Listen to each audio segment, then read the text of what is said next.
Hello friends, आज हम start करेंगे एनसीईआरटी क्लास 10th इकोनॉमिक्स के chapter sectors of the Indian economy का 10th मॉड्यूल।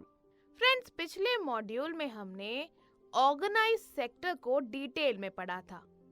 आज इस मॉड्यूल में हम अनऑर्गेनाइज सेक्टर को डिटेल में पढ़ेंगे। तो चलिए शुरू करते हैं हमारा आज का module. So friends, the unorganized sector is characterized by small and scattered units which are largely outside the control of the government. यानी फ्रेंड्स, ये जो अनऑर्गेनाइज्ड सेक्टर है, इसमें बहुत सारे छोटे छोटे और बिखरे हुए यूनिट्स होते हैं जो कि मेनली गवर्नमेंट के कंट्रोल के बाहर होते हैं। तो जैसे हमने ऑर्गेनाइज्ड में बताया था आपको, ऑर्गेनाइज्ड सेक्टर में जो भी प्लेसेस ऑफ वर्क होते हैं, कंपनीज होती हैं, वो गवर्नमेंट द्वारा रजिस्टर्ड होती हैं। लेकिन अनऑर्गेनाइज्ड सेक्टर में छोटे छोटे और स्कैटर्ड यूनिट्स होते हैं जो outside the control of the government होते हैं, यानी गवर्नमेंट का किसी भी तरह का कंट्रोल इन पर नहीं होता। यानी फ्रेंड्स, अनऑर्गेनाइज्ड सेक्टर में लैंडलेस फार्मर से लेकर रोड साइड बूट मेकर यानी कॉबलर तक सभी आते हैं। ये सेक्टर ज्यादातर रूरल लेबर और अर्बन लेबर से बना हुआ है। यानी रूरल लेबरर्स जो होते हैं, अर्बन लेबरर्स जो होते हैं, उन सभी से ये सेक्टर बना हुआ है। वो तमाम लोग इस सेक्टर में ही फॉल करते हैं। फ्रेंड्स, इस सेक्टर पर जैसे हमने आपको बताया, गवर्नमेंट का कोई कंट्रोल नहीं होता। ये आपको याद रखना है, क्योंकि कंट्रोल नहीं है तभी चीजें ऑर्गेनाइज्ड नहीं है और चीजें क्या है, स्कैटर्ड हैं, अनऑर्गेनाइज्ड हैं। फ्रेंड्स, बेसिकली एम्प्लॉयर जो है, जो लोगों को काम पे रखता है, एम्प्लॉयर ही इस सेक्टर में सब कुछ कंट्रोल करता है। यहाँ फैक्ट्रीज एक्ट, वेजेस एक्ट जैसे किसी भी तरह के रूल्स और रेगुलेशंस को मोस्टली फॉलो नहीं किया जाता, क्योंकि देखिए रूल्स और रेगुलेशंस तो लोग अगर चाहें तो हर जगह फॉलो कर सकते हैं। रूल्स और रेगुलेशन फॉलो करने के लिए ही बनाए गए हैं, लोगों की सुविधा के लिए, सेफ्टी के लिए बनाए गए हैं। जैसे वेजेस एक्ट हुआ कि इस पर्सन को या फिर इस नेचर ऑफ वर्क को इतनी सैलरी मिलनी ही चाहिए। ऐसे ही फैक्ट्रीज एक्ट, जो फैक्ट्रीज में वर्कर्स जो काम करते हैं उनके बेटरमेंट के लिए, उनकी सेफ्टी के लिए बनाए गए हैं। तो इस तरह के जो एक्ट्स हैं, रूल्स हैं, लॉज हैं, ये तमाम रूल्स और रेगुलेशंस इस सेक्टर में मोस्टली फॉलो नहीं किए जाते। इसके साथ साथ इस सेक्टर में जॉब की भी कोई सिक्योरिटी नहीं होती है। मतलब जॉब्स भी इस सेक्टर में सिक्योर्ड नहीं है। जब मन चाहे कोई भी किसी को काम से निकाल सकता है। फ्रेंड्स, जॉब्स जो हैं इस सेक्टर में वो लो पेड भी होती हैं। मतलब जो वेजेस मिलते हैं लोगों को, वो बहुत ही कम मिलते हैं, एज पर द वर्क नहीं मिलते। मतलब जैसे ऑर्गेनाइज में हमने आपको बताया था, बिल्कुल प्रॉपर सैलरी दी जाती है as per work, as per skill. लेकिन इस सेक्टर में ऐसा नहीं है।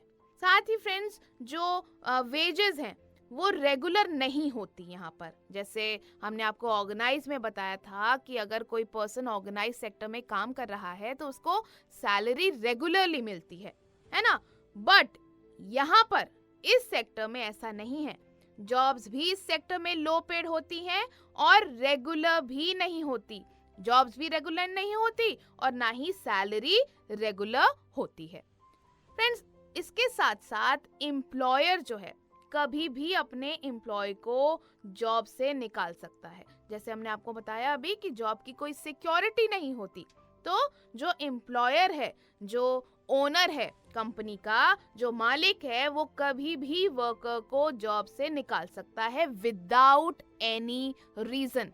मतलब अगर समझिए कोई पर्सन, कोई वर्कर एक दिन थोड़ा लेट आ गया, तो ये हो सकता है कि जो मालिक है वो बोल दे कि कल से काम पर मत आना। मतलब इस तरह के छोटे छोटे रीजंस पर, या फिर बोले कि अगर कोई रीजन ना भी हो तब भी किसी को भी जॉब से निकाला जा सकता है।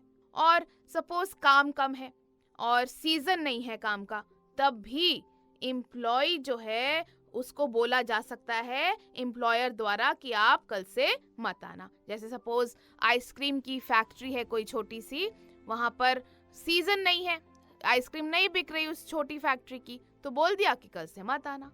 तो इस तरह के कई जो प्रॉब्लम्स हैं वो इस सेक्टर में लोगों को फेस करनी पड़ती है। साथ ही friends, over time, paid leaves, holidays, leave due to sickness यानी सिक लीव, इस तरह की कोई भी फैसिलिटी या फिर कोई भी प्रोविजन इस सेक्टर में नहीं होता। बेसिकली जो एम्प्लॉयमेंट है, जो जॉब है लोगों की इस सेक्टर में, वो किसी भी तरह सिक्योर नहीं होती, क्योंकि ना ही उनकी जॉब सिक्योरिटी है, ना ही कोई फैसिलिटीज उनको दी जाती है, और सब कुछ बहुत ही स्कैटर्ड होता है, अनऑर्गेनाइज होता है, और इसी कारण इस सेक्टर को अनऑर्गेनाइज कहा जाता है। साथ ही फ्रेंड्स, ओवर टाइम पेमेंट या फिर पेंशन्स जैसी सुविधाएं भी इस सेक्टर में नहीं होती। वर्किंग आवर्स भी फिक्स नहीं होते। कभी कभी तो जो लोग होते हैं, वर्कर्स होते हैं, उनको 10 से 12 घंटे काम करना पड़ता है, और अगर उनको ज्यादा काम कोई कराता है तो ओवर टाइम भी पे उनको नहीं किया जाता। जैसे हमने ऑर्गेनाइज सेक्टर में बताया था कि एक तो फिक्स आवर्स होते हैं, वर्किंग आवर्स होते हैं, और अगर किसी रीजन से ज्यादा काम कराया जाता है तो ओवर टाइम पे करना बहुत बहुत जरूरी होता है। तो इस सेक्टर में ना ओवर टाइम पे किया जाता है, ना पेंशन जैसी सुविधाएं होती है, और वर्किंग आवर्स भी फिक्स नहीं होते हैं। लाइक फ्रेंड्स, फेस्टिवल्स के दौरान ही आप देखते होंगे कि अगर आप कोई शॉप पे गए तो शॉप्स तो एक तो इतने लंबे टाइम तक खुली रहती हैं। इन शॉप्स पर काम करने वाले जो वर्कर्स होते हैं इस टाइम पर लॉन्ग वर्किंग आवर्स सर्व करते हैं, जिसका उनको कोई भी एक्स्ट्रा पेमेंट मोस्टली नहीं किया जाता। फ्रेंड्स, जहां ऑर्गेनाइज सेक्टर में सैलरी के साथ साथ अलग अलग बेनिफिट्स दिए जाते हैं, वहीं अनऑर्गेनाइज सेक्टर में सिर्फ वेजेस, सिर्फ सैलरी ही दी जाती है। सो फ्रेंड्स, इस तरह की कई प्रॉब्लम्स का सामना लोगों को करना पड़ता है जो इस सेक्टर में इन्वॉल्व होते हैं।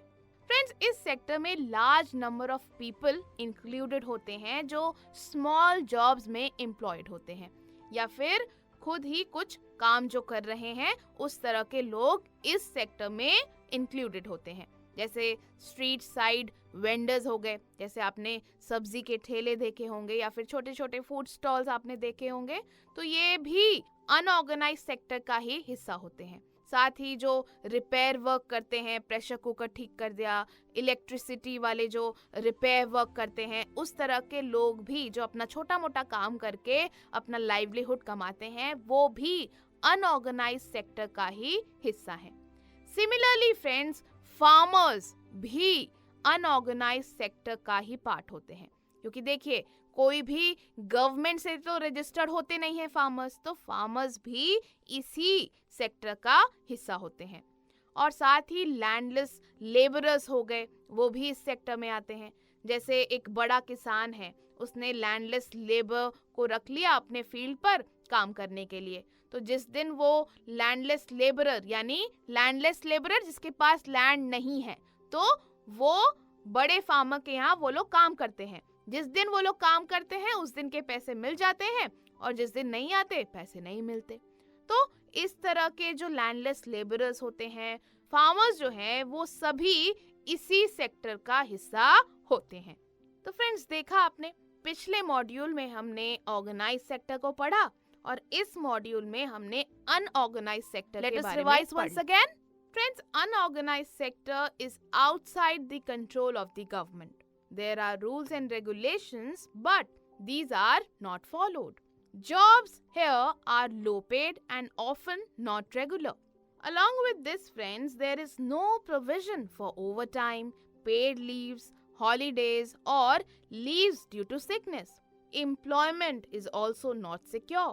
Basically, friends, employer is the one who controls most of the things, and the working conditions of this sector are also unfavorable.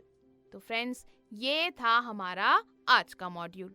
तो फ्रेंड्स चलिए अब इस मॉड्यूल की एक्सरसाइजेस करते हैं।